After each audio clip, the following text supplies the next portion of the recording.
Time being 6 o'clock, I call the Ashland Planning Board meeting for the 7th of January to order. Donna is absent with notice, and Tricia is absent with notice. All others are present. We're going to go around the table. This is Miss, you're going to have to say your last name. Stozinski. Yeah. She has been hired by the... I missed your first Eliza. name. Okay. She's been hired by the town to be the note taker for all board meetings. So she started a little bit last night with meeting the select board, and she's here with us tonight. I'm so glad you don't have to do that anymore. And then Bethany, Oh yeah, me, Bethany Franz. Sorry, I'm just doing Chris, alternate. who's I don't a count. selectman representative, Paula, who is the recording secretary, Mardine Badger, Linda Barnes, and I'm Kendall Hughes.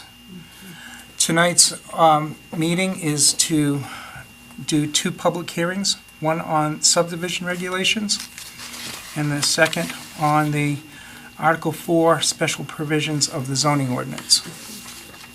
So I now open both public hearings at this time. They'll be open for 15 minutes or until anyone no longer has questions or discussions from the public or whatever.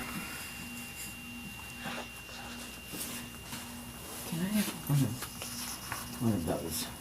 I'll put these in. Does anyone need? Okay. Do you like this one? Yes, please. I read the one, but I didn't have our printer cracked out. So, starting with the subdivision regulations, we have changed to 3.11. Any road which is proposed to become public shall also be constructed in accordance with the construction standards for the streets and roads adopted by the Board of Selectmen on June 5th, 2023, as those standards may be updated and amended from time to time. Approval of a subdivision plan does not constitute acceptance of a road as a town road, nor does it impose any requirements on the town of Ashland to accept any road regardless of its design or standards to which it is constructed. Does anyone have any comments on those? Do we need to, in the last line, the last lines where we're saying it does not impose any requirement of the town of Ashland to accept any road, is it clear with that as a town road? I believe so. Okay. This is language which has been circulating amongst us for quite some time. Yeah, okay. Yeah, okay.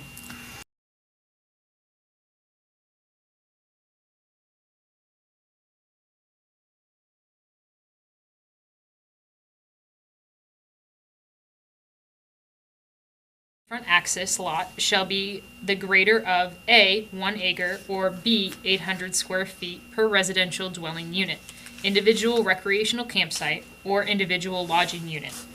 The minimum depth of any waterfront access lot shall be 1/2 the frontage.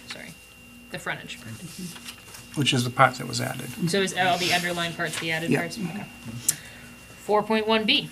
A waterfront access lot shall not have less than 200 linear feet of shore frontage for up to 10 residential dwelling units, individual campsites, or individual lodging units with granted rights of use or access. Each additional such unit of campsite shall require an additional 20 linear feet of shore frontage.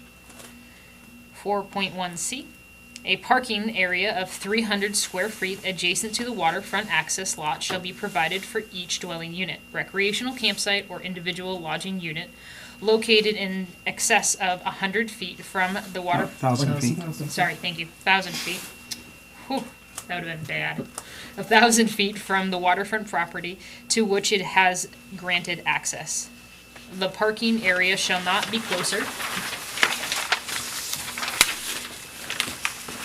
than 100 feet to the reference line. The reference line is the edge of the water body at its full volume. from which setbacks, such as the limits of the protected shoreline, are determined. Parking shall be permitted only in the designated parking area. Underline is the change. 4.1D, so striking one. 2 chemical, mechanical, or flush toilet facilities shall be provided on the waterfront access lot for each 10 residential dwelling units, individual campsite, or individual lodging unit for or fraction thereof. Ready for two? Yeah, sure. Cool. 4.2, lake and river frontage. The minimum shore frontage for a building lot located along Little Squam Lake or along the Squam and Pemigewasset rivers shall be 200 feet. I guess I'll do 4.3 too. 4.3 are accessory dwelling units, also known as ADUs. 4.3.1, purpose and intent. In accordance with New Hampshire RSA 674:71-73, the purpose of this ordinance is to expand the mix of affordable housing opportunities in town by permitting the creation of secondary dwelling residences as an accessory use to existing single-family detached dwellings while maintaining the visual and functional character of single-family residential neighborhoods for the following reasons. 4.3.1A. There is a growing need for more diverse, affordable housing opportunities for the citizens of New Hampshire. 4.3.1B. Demographic trends are producing more households where adult children wish to give care and support to parents and a semi-independent living arrangement. 4.3.1C. Elderly and disabled citizens are in need of independent living space for caregivers. 4.3.1D. There are many important societal benefits associated with the creation of accessory dwelling residences. Definition: in accordance with NHRSA 674:71-73, this provision allows for the creation of an accessory dwelling unit as a subordinate residential living unit that is contained within or attached to a single-family detached dwelling or accessory building on the same parcel of land as the principal dwelling unit it accompanies, and that provides independent living facilities for one or more persons, but no more than 2 adults per ADU, including provisions for sleeping, eating, cooking, and sanitation. Either the ADU or principal dwelling unit shall be the legal domicile and principal residence of the property owner. ADU units shall be listed with the town, and the owner shall notify the town if they are no longer using this as a permanent legal residence, or if the owner does not occupy either unit. Recertification each year is to be held and inspected by the building office and the fire department. The use of an ADU shall not be deemed to include such transient occupancies as hotels, motels, rooming houses, or boarding houses. This limitation includes short-term rentals of dwelling units. Someone else want to go? I can go.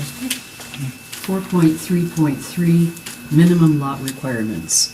An ADU is permitted in any zone that permits a single-family dwelling, i.e. village residential or rural residential. 4.3.3a, only one ADU shall be permitted on a lot that has an existing single-family dwelling, that has an existing, I think think it's a repeats dupe. it. Yeah. So cross out that has an one of this. One of these has Yeah, an existing right. single. And no family other dwelling. accessory dwelling. 4.3.3b, there shall be no additional requirements for lot size, frontage, space limitations, or other controls beyond what would be required for a single-family dwelling without an accessory dwelling unit. 4.3.3c, the ADU shall be subordinate and secondary to the principal dwelling. 4.3.3d, the ADU shall comply with all zoning regulations for a single-family detached dwelling, excuse me, including but not limited to setbacks, height limits, and lot coverage. Do you want to take her a bit? Yeah, thanks.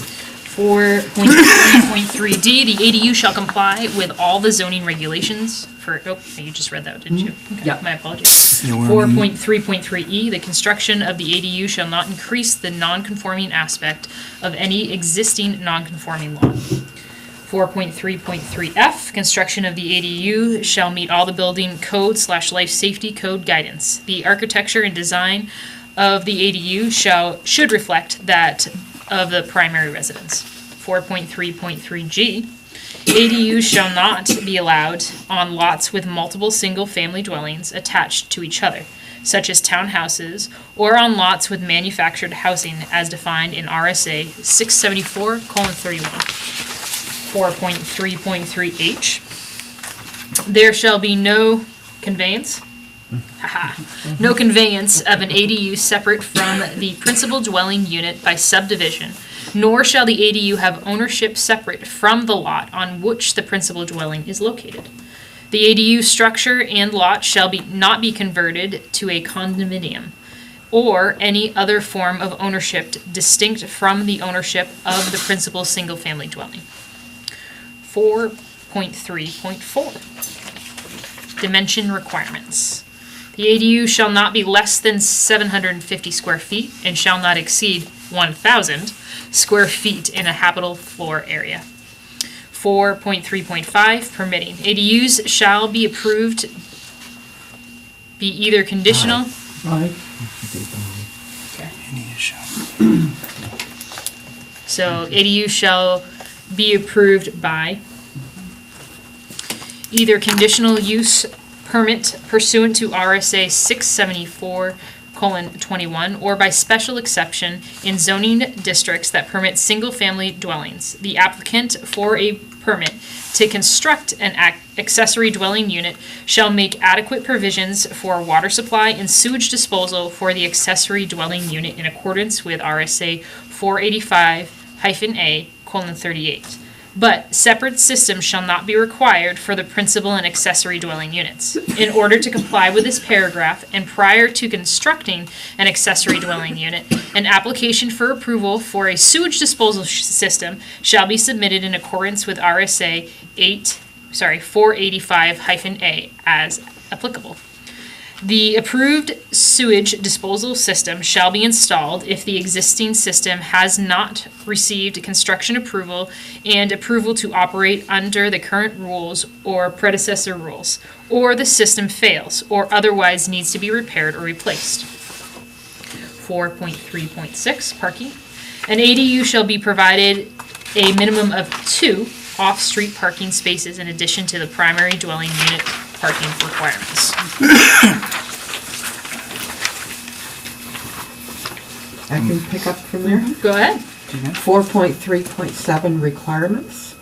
4.3.7A, the ADU shall have no more than 2 bedrooms, nor shall it be occupied by more than 2 adults per ADU.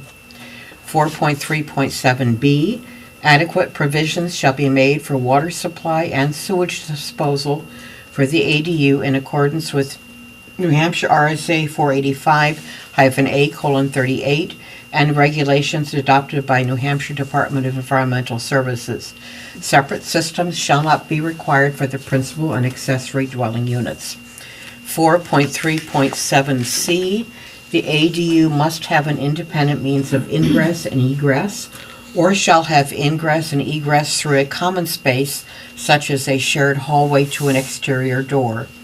The square footage of the shared hallway is included in the 1,000 square footage maximum size. 4.3.7D, an interior door shall be provided between the principal dwelling and the ADU. There is no requirement for said interior door to remain unlocked. 4.3.7E, any exterior stairway leading to the ADU shall be covered or enclosed. 4.3.7F, the ADU must meet state requirements for life safety codes and CO carbon monoxide detectors. Want me to take it? Sure. 4.4, mobile homes. 4.4A, no mobile home shall be allowed within the town of Ashland without a permit issued by the building inspector.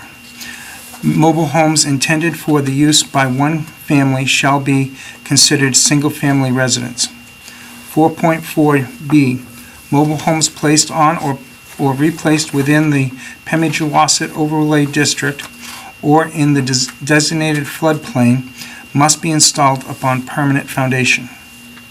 4.5, mobile home parks. Mobile home parks are not allowed in the industrial, commercial, or commercial zone. 4.5A, no mobile park shall be constructed on less than 10 acres of land. No mobile park shall be permitted within the Pemigewasset or Squam Overlay District. In all zones, mobile home parks shall be permitted only by special exception. 4.5B, a mobile home park not surveyed by the town, not serviced by the town sewage and water shall conform to the regulations of the New Hampshire Water Supply and Pollution Control Commission. 4.5C, a separate, clearly defined site shall be provided for each mobile home. The boundaries of these individual sites shall be clearly marked. Each site shall have a minimum area of 10,000 square feet in the village residential zone and a minimum of 30,000 square feet in the rural residential zone.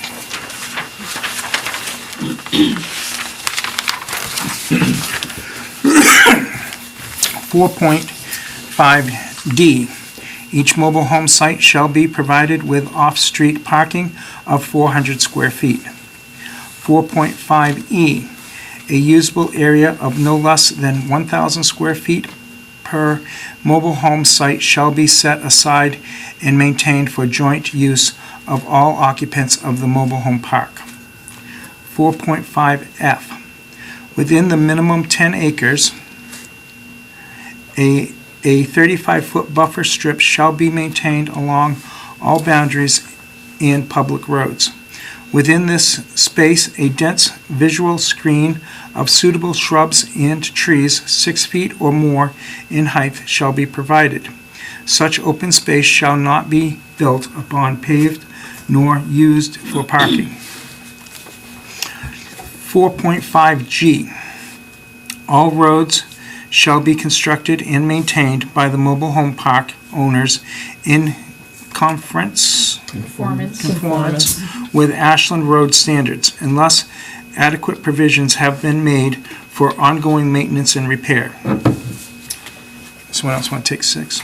I'll take the next one. 4.6, recreational camping parks. 4.6A, a recreational camping park is governed by New Hampshire RSA, Chapter 216-I, whose terms are incorporated herein. 4.6B, within the Pemigewasset and Little Squam overlay districts, the following standards shall also apply. 4.6.B1, the minimum area shall be 5 acres. 4.6.B2, the 35-foot landscaped buffer strip shall be maintained along all perimeters of the park, except that along the waterfront, the buffer strip shall be 75 feet wide. Within this space, a dense visual screen of suitable shrubs and trees 6 feet or more in height shall be provided. Such open space shall not be built upon, paved, or used for parking. 4.6C must comply with the Flood Hazard Overlay District, Article 2.2G. Meridian, can I stop you there?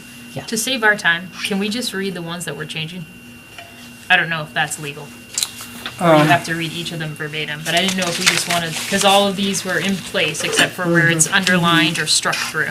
Do we just want to read those? I'm fine with just reading what we changed. How does everyone else feel? I'm fine with that. Mardine? That's fine. Okay. Yeah. Okay, so we're gonna only read for now. I was just thinking about saving our time. And Yeah, voices. yes. All right, I'll take over.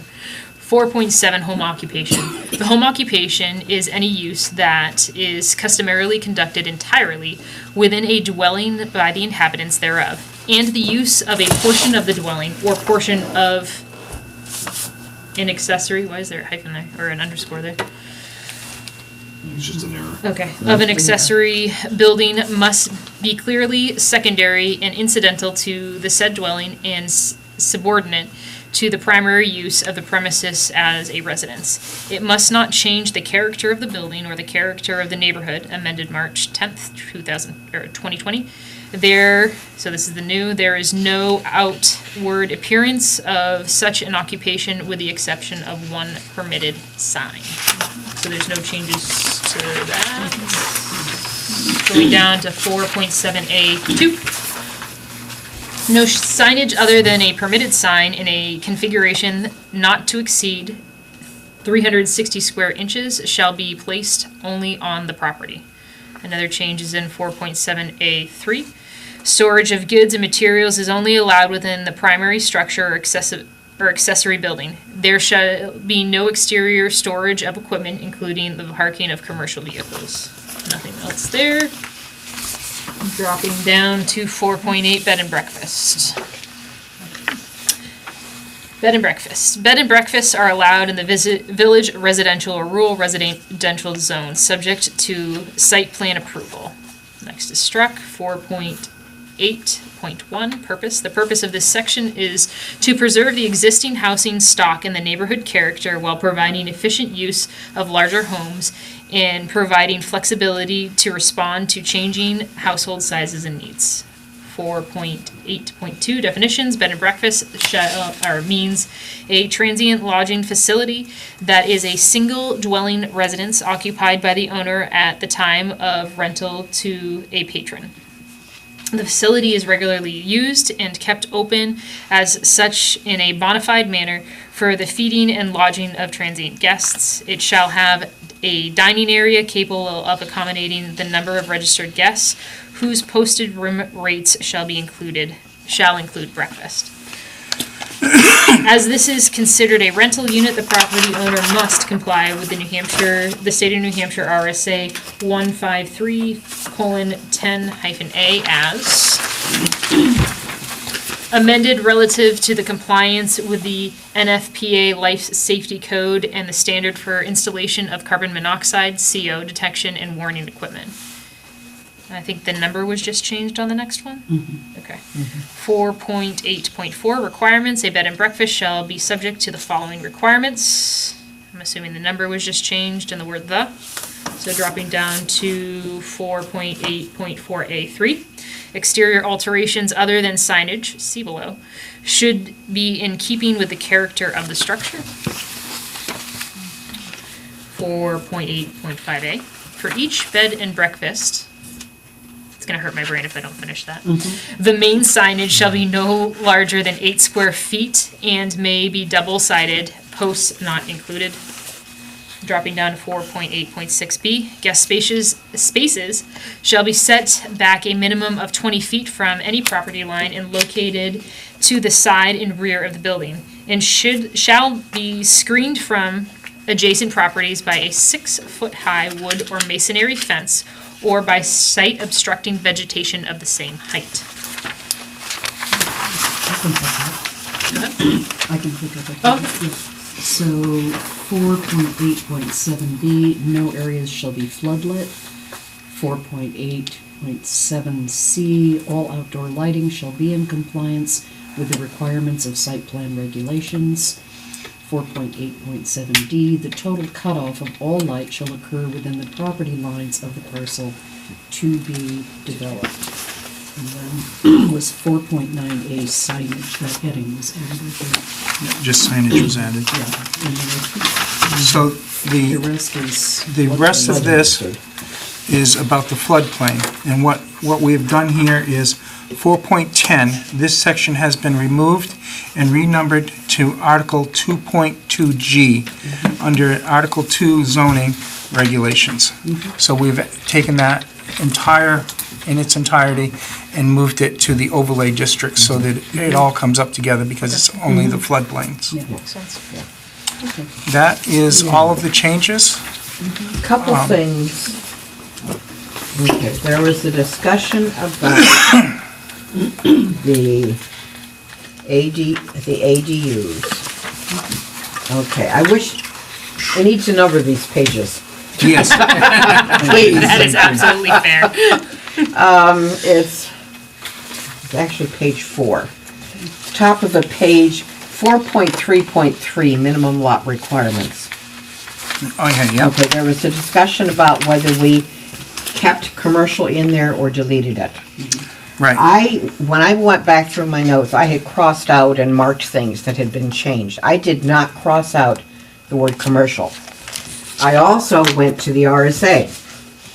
And the RSA says, a municipality that adopts a zoning ordinance pursuant to the authority granted in this chapter shall allow accessory dwelling units as a matter of right or by either conditional use permit pursuant to RSA 674:21 or by special exception in all zoning districts that permit single-family dwellings. Right. And Our commercial district, and then I copied our commercial district definition includes residential uses including apartments. right. And it says in here by special exception. Somewhere we read No, that. but the special exception is as a matter of right or by either conditional use permit or by special exception, comma, in all zoning districts. That in all zoning districts is not modified by special exception. That is part of the, if you take out the sections within the commas, you've got a whole sentence there. I mean, okay, shall allow accessory dwelling units in all zoning districts that permit single-family dwellings. Commercial was in there originally, in that language originally, for that purpose. Martine, could I trouble you to read again what is allowed in commercial as Okay. far as dwellings? Yes, okay. Sorry. Commercial, the whole list. Stores and shops for the conduct of any wholesale or retail business. Offices, banks, personal services, and medical facilities. Auto service stations and garages. Theaters, halls, and clubs. Lodging facilities, hotels, motels, and restaurants. Residential uses including apartments. Accessory uses, personal storage units, and communications towers. So the question I have is where it says residential uses including apartments, how is that different from single-family dwellings? This is broader. It is. Residential uses is broader than single-family dwellings. But we also talk in there that they're not allowed on the first floor.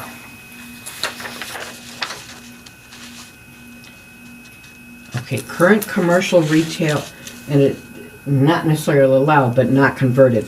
Current commercial retail office space on the ground, first floor level of buildings directly on Main Street from Winter to Mill Street, known as the business district in the commercial zone, cannot be converted to a residential unit.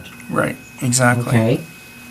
You've got several houses along Main Street, from Dollar General all the way up to Common Man. You've got several residential dwellings, some single family, some multifamily along there.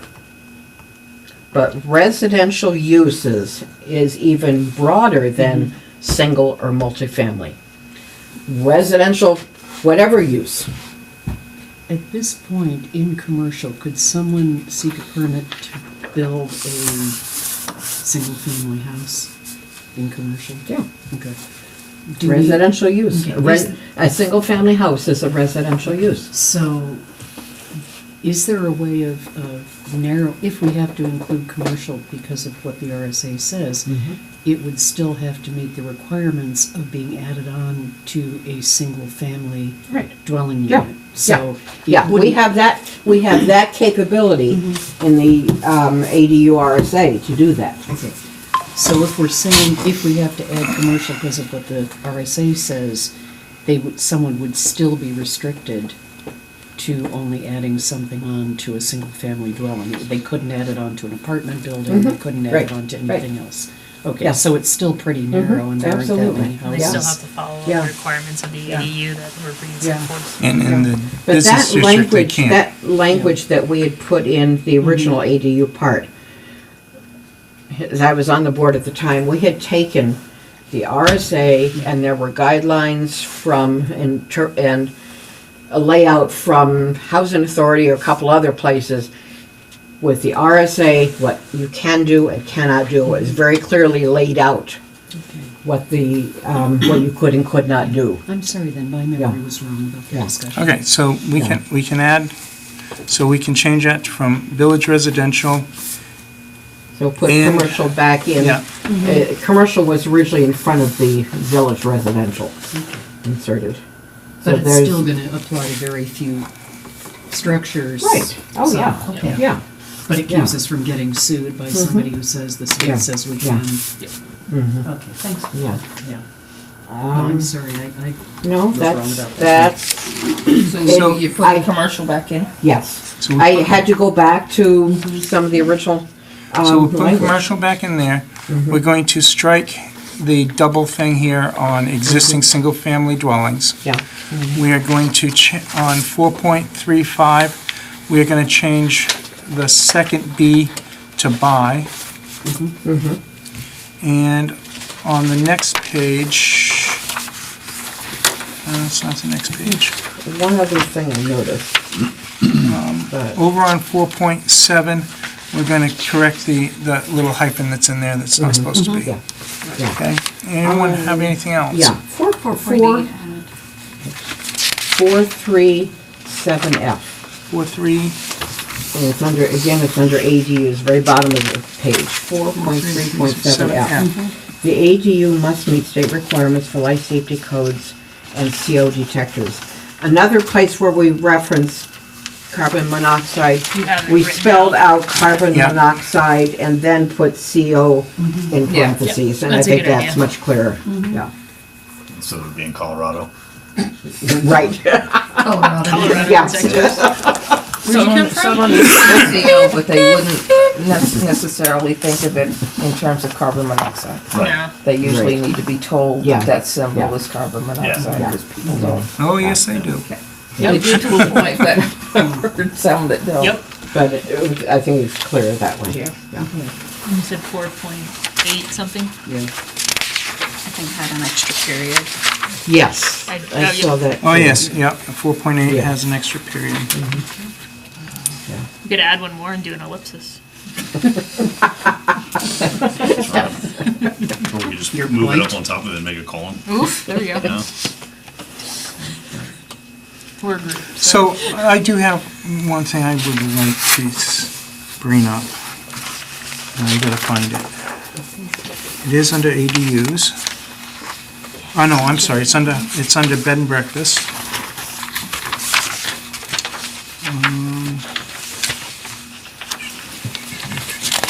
4.8 Yeah. is the beginning of it. All right, under 4.82, so I'm gonna start, I'm just gonna read the last paragraph. It shall have a dining area capable of accommodating the number of registered guests whose posted room rates shall include breakfast only. Because they're in a bed and breakfast, it's breakfast. They're not, it's not a restaurant, it's not lunch and everything, so I think we should add the word only there. you can get behind that.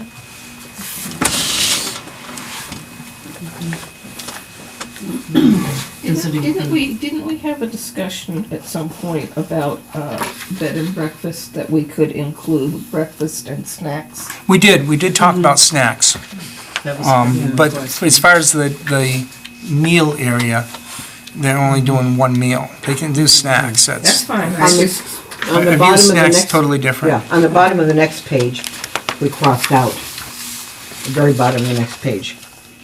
Yeah, right. It's not primarily a restaurant, although the establishment may serve breakfast and snacks to its guests. Okay. Yeah, I don't think we need to. I don't think we really need to add snacks, No, but Yeah. I that's, just remembered we had it in the Okay. conversation. but that's why I wanted to add only in there, Mm-hmm. because we crossed it out there. That's fine, I just was clarifying. Yep. One of the things I think we crossed out I think we left it in, was whether guests who are like friends of the people renting a room in the bed and breakfast can come in. And at one point, you know, in some of the other examples I looked at, you can't have other people come in because then it's like a restaurant. Do we Right, need to right. say anything like No, that? I don't think so. I think their rules are gonna be pretty stringent because they're not gonna wanna serve extra breakfasts. I think that's up to the bed and breakfast Yeah. owner. Okay. It's breakfast style. Yeah. Is the rule. Yeah. Okay. Okay.